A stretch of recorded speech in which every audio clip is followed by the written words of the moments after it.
Once upon a time, on a scorching hot day, the sun beat down with fiery intensity. A little crow, parched with thirst, soared through the vast, empty sky, his eyes scanning the landscape below, desperately searching for even a single drop of water. The earth was parched and unforgiving. Great cracks zigzagged across the hardened ground, and the familiar sights of bubbling streams and flowing canals were gone. They had all dried up, leaving behind empty, dusty beds. It seemed like the entire world was devoid of water. Just as the crow was about to lose hope, his sharp eyes spotted something promising. A jar. It was standing alone near an old, abandoned house. With renewed energy, he swooped down and landed gracefully on its rim. He eagerly peered inside, his heart pounding with anticipation. And then, a cry of both hope and despair escaped his beak. There's water, but it's just a little bit, way down at the very bottom. How can I possibly reach it? The sight of the water made his thirst feel even more unbearable. He had to think of something, and fast. His mind raced, exploring every possibility. First, he tried a direct approach. He pecked at the hard ceramic of the jar with all his might, hoping to crack it open and let the water spill out. But the jar was strong and thick. His beak just bounced off without leaving a single mark. He sighed, undeterred. Okay, new plan, he chirped to himself. I'll just push it. I'll push it over, it will break, and then I can drink. He braced himself, flapping his wings and pushing against the heavy jar with all his strength.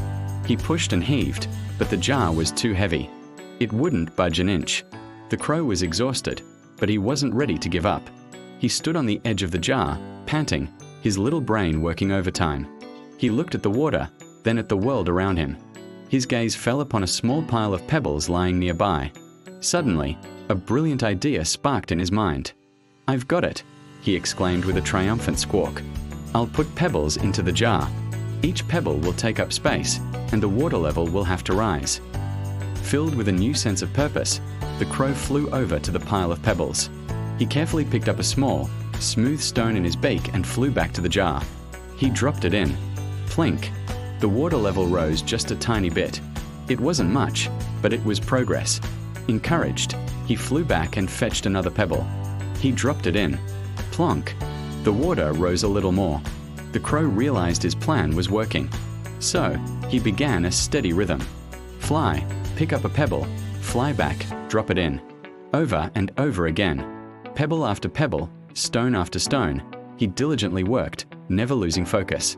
It was tiring work, flying back and forth under the hot sun, but with each pebble he dropped, he saw the water level creeping closer and closer to the top. The small pile of pebbles began to shrink as the water in the jar continued its steady climb.